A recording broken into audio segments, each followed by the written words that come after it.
समस्त भारतवासियों के लिए मेरा सादर नमस्कार। सभी के जीवन में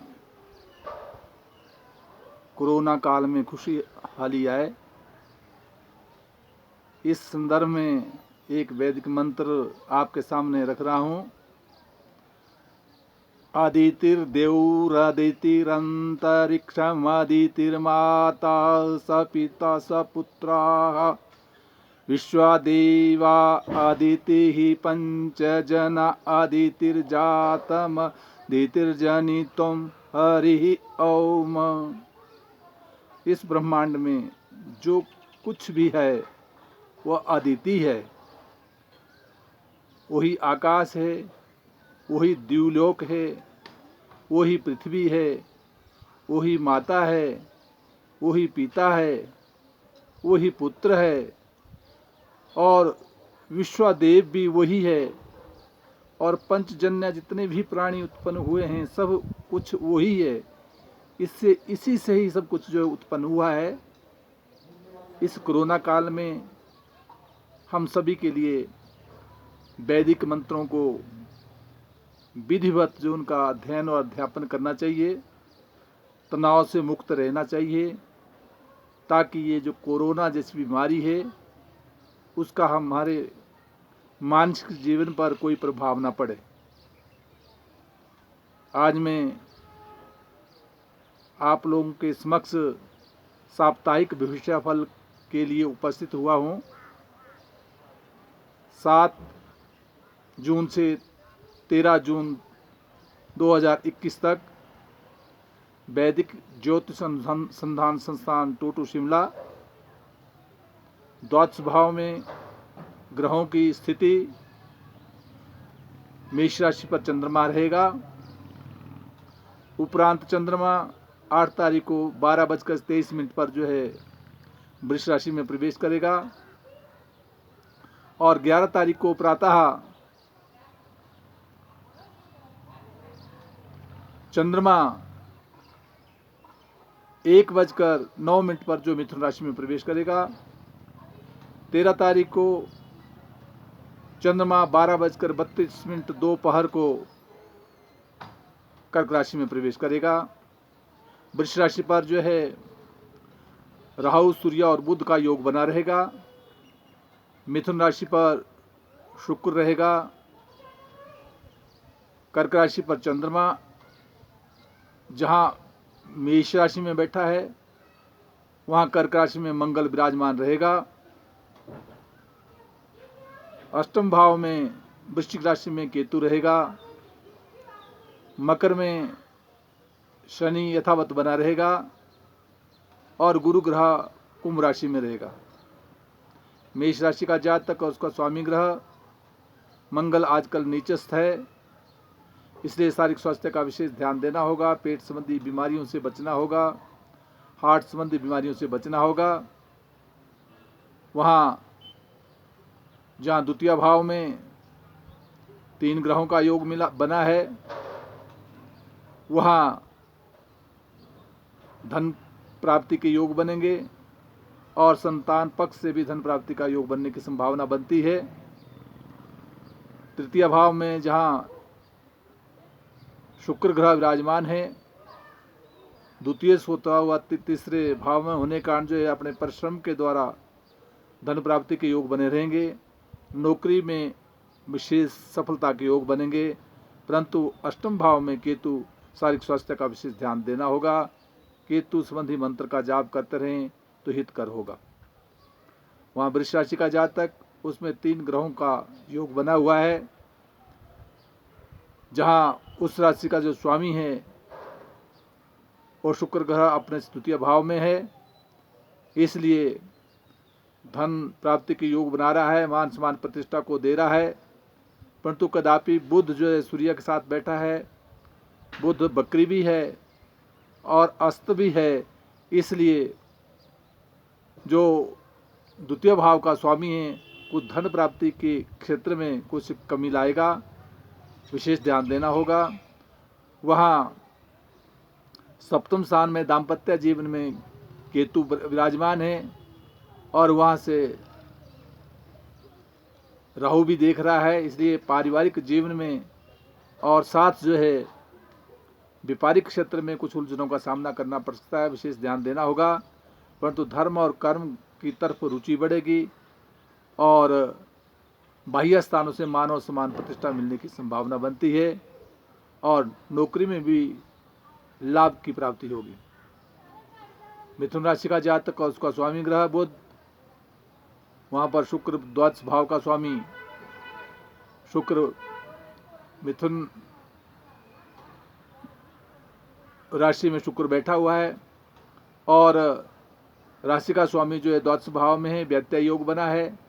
कुछ शरीर पर लेन देन शारीरिक स्वास्थ्य का विशेष ध्यान रखना होगा। वहाँ जहाँ सप्तम भाव का स्वामी बृहस्पति वो अपने से नवम भाव में है, इसलिए धर्म कर्म की तरफ जो है अपने मन को लगाए रखना होगा, मान सम्मान प्रतिष्ठा बनी रहेगी। वहाँ अष्टम भाव में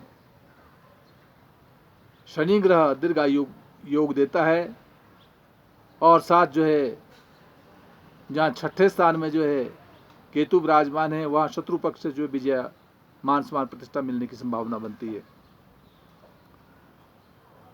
कर्क राशि का जातक, उसका स्वामी ग्रह चंद्रमा जो अपने से दसम भाव में है, नौकरी में विशेष सफलता के योग देगा। उपरांत वही चंद्रमा 8 तारीख को जो है वृष राशि में चला जाएगा, जो एकादश में धन प्राप्ति का योग देगा। उच्चस्थ होने के कारण जो है मान सम्मान प्रतिष्ठा बनी रहेगी। परंतु 11 तारीख को प्रातः 1:09 के उपरांत जो है शारीरिक स्वास्थ्य पर विशेष ध्यान देना होगा। वहाँ सप्तम स्थान में दाम्पत्य जीवन में शनि विराजमान है, स्वगृह होकर बैठा है, इसलिए व्यापारिक क्षेत्र में और दाम्पत्य जीवन में सुख की प्राप्ति होगी। वहाँ पंचम भाव में जहाँ केतु विराजमान है, वहाँ बौद्धिक विकास होने में कुछ अड़चनों को पैदा कर रहा है। उसकी शांति के लिए केतु मंत्र का जाप करते रहा करें, लाभदायक होगा। और साथ जो है जहाँ चतुर्थ भाव का स्वामी शुक्र ग्रह अपने से द्वादश भाव में है, इसलिए जमीन जायदाद और प्रॉपर्टी के संदर्भ में सोच समझ कर जो आगे कदम बढ़ाए, व्यय होने की संभावना बनती है। सिंह राशि का जातक और उसका स्वामी ग्रह सूर्य अपने से दसम भाव में है। दसम भाव राजपक्ष का होता है और 8 तारीख के उपरांत चंद्रमा भी वहाँ पहुँच जाएगा, चतुर्ग्रही योग बन जाएगा। इसलिए मान सम्मान प्रतिष्ठा और नौकरी के क्षेत्र में और राजनीति के क्षेत्र में विशेष सफलता के योग बनने की संभावना बनती है। दाम्पत्य जीवन में बृहस्पति बैठे हैं और जहाँ बृहस्पति विराजमान है उसमें भी पारिवारिक सुख मिलने की संभावना बनती है और साथ जो व्यापार क्षेत्र में भी सफलता के योग बनेंगे और धर्म और कर्म की तरफ जो रुचि बनी रहेगी। वहाँ कन्या राशि का जातक और उसका स्वामी ग्रह बुध जो अपने से भाग्यस्थान में बैठा है, वहाँ 3 ग्रहों का योग है। उपरांत 8 तारीख के उपरांत चंद्रमा भी वहाँ चला जाएगा। मान सम्मान प्रतिष्ठा बनी रहेगी, धर्म और कर्म की तरफ विशेष रुचि बढ़ेगी। वहाँ दाम्पत्य जीवन का स्वामी बृहस्पति अपने से षष्ठ भाव में रहने का कारण जो है पत्नी के शारीरिक स्वास्थ्य का विशेष ध्यान रखना होगा और व्यापार के क्षेत्र में भी कुछ उलझनों का सामना करना पड़ सकता है। इस स्थिति को देखते हुए बृहस्पति मंत्र का जाप ओम ग्राम ग्रीम ग्रोम स गुरुवे नमः करते रहें, हितकर होगा। जहाँ एकादश भाव में नीचस्थ मंगल है, वहाँ बाजू संबंधी पीड़ाओं से बचना होगा और बड़े भाई के शारीरिक स्वास्थ्य का विशेष ध्यान रखना होगा। वहाँ तुला राशि का जातक और उसका स्वामी ग्रह शुक्र जो अपने से नवम भाव में विराजमान है, मान सम्मान और प्रतिष्ठा देगा, धर्म और कर्म की तरफ रुचि बढ़ेगी। वहाँ सप्तम स्थान में दाम्पत्य जीवन में भी पारिवारिक सुख की प्राप्ति होगी, व्यापार में विशेष लाभ की प्राप्ति होगी। उपरांत 8 तारीख के उपरांत जो है चंद्रमा यद्यपि अष्टम स्थान में चला जाएगा, चतुर्ग्रही योग भी है, वहाँ पर सूर्य भी है, इसलिए चोट इत्यादि से बचना होगा, स्वास्थ्य का विशेष ध्यान रखना होगा। वहाँ भाग्यस्थान में जो शुक्र है यद्यपि अष्टमेश होता हुआ भाग्यस्थान में विराजमान है, परंतु फिर भी मान और समान प्रतिष्ठा बनी रहेगी। वृश्चिक राशि का जातक और उसका स्वामी ग्रह मंगल जो अपने से नवम भाव में भाग्यस्थान में नीचस्थ होकर विराजमान है, इसलिए भाग्य उदय होने में कुछ अड़चने पैदा करेगा। लग्न पर जो है राशि पर केतु होने के कारण जो है शरीर की आदि व्याधि पीड़ाओं से बचना होगा। मंगल मंत्र का जाप ओम क्राम क्रीम क्रोम स भूमाय नमः करते रहे तो शुभ और मांगलिक होगा। वहाँ दाम्पत्य जीवन में 3 ग्रहों का योग बना है, उपरांत चंद्रमा भी वहाँ आ जाएगा, तो इसलिए पारिवारिक जीवन में और व्यापारिक क्षेत्र में विशेष सफलता के योग मिलेंगे। धनु राशि का जातक और उसका स्वामी ग्रह बृहस्पति जो अपने से तृतीय भाव में परिश्रम के द्वारा मान सम्मान प्रतिष्ठा बनी रहेगी। द्वितीय भाव में शनि स्वगृही होकर विराजमान है, इसलिए कहीं से रुका हुआ धन मिलने की संभावना बनती है, धन प्राप्ति के योग बनेंगे। वहाँ सप्तम स्थान में दाम्पत्य जीवन में जहाँ शुक्र विराजमान है, शुक्र जो है षष्ठेष्ठ होने के कारण जो है पत्नी के शारीरिक स्वास्थ्य का विशेष ध्यान देना होगा, और व्यापारिक क्षेत्र में, कामकाज के क्षेत्र में और कहीं भ्रमण के क्षेत्र में सोच समझ कर जो निर्णय लेना होगा। उपरांत 8 तारीख के बाद चंद्रमा भी जब अपने से इस भाव में जाएगा तो विशेष प्रकार की सफलताओं के योग बनाए रखेगा। धनुराशि का जातक और उसका स्वामी ग्रह जैसे तृतीय स्थान में है ही ये, इसलिए जैसे पहले कह दिया कि फिर भी ओम ग्राम ग्रीम ग्रोम स गुरुवे नमः इस मंत्र का जाप करते रहें तो हितकर होगा। मकर राशि का जातक और उसका स्वामी ग्रह शनि स्वगृही होकर विराजमान है, शारीरिक स्वास्थ्य का विशेष लाभ मिलेगा, मान सम्मान प्रतिष्ठा बनी रहेगी। वहाँ से सप्तम स्थान से दाम्पत्य जीवन में मंगल ग्रह विराजमान है जो नीचस्थ है, इसलिए पत्नी के शारीरिक स्वास्थ्य का विशेष ध्यान देना होगा।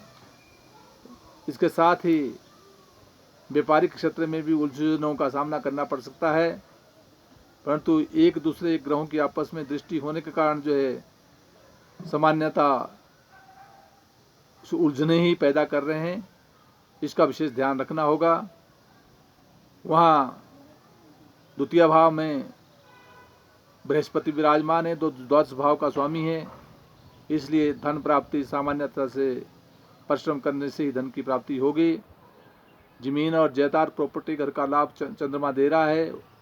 उपरांत चंद्रमा पंचम भाव में जो बौद्धिक विकास करा रहा है, संतान पक्ष से सुख की प्राप्ति करवाएगा, और षष्ठ स्थान में जो है शुक्र मित्र क्षेत्रीय है, इसलिए शत्रु पक्ष पर भी अपना दबदबा बना रहेगा। कुंभ राशि का जातक और उसका स्वामी ग्रह शनि अपने द्वादश भाव में है, स्वगृही है, क्योंकि दोनों राशियों का स्वामी शनि है, फिर भी शारीरिक स्वास्थ्य पर कुछ उलझनों को पैदा करता है, विशेष ध्यान रखना होगा। शनि मंत्र का जाप ओम प्राम प्रीम प्रोम स शनि नमः करते रहें, शुभ कारक रहेगा। वहाँ सप्तम भाव को दाम्पत्य जीवन को बृहस्पति पूर्ण दृष्टि से देख रहा है, इसलिए व्यापारिक क्षेत्र में और साथ जो है पारिवारिक जीवन में सुख की प्राप्ति होगी। वहाँ मीन राशि का जातक और उसका स्वामी ग्रह अपने से द्वादश भाव में है, शारीरिक स्वास्थ्य का विशेष ध्यान देना होगा। दाम्पत्य जीवन का स्वामी बुध अपने से तीसरे स्थान में, परिश्रम के द्वारा धन प्राप्ति के योग, मान सम्मान प्रतिष्ठा बनी रहेगी।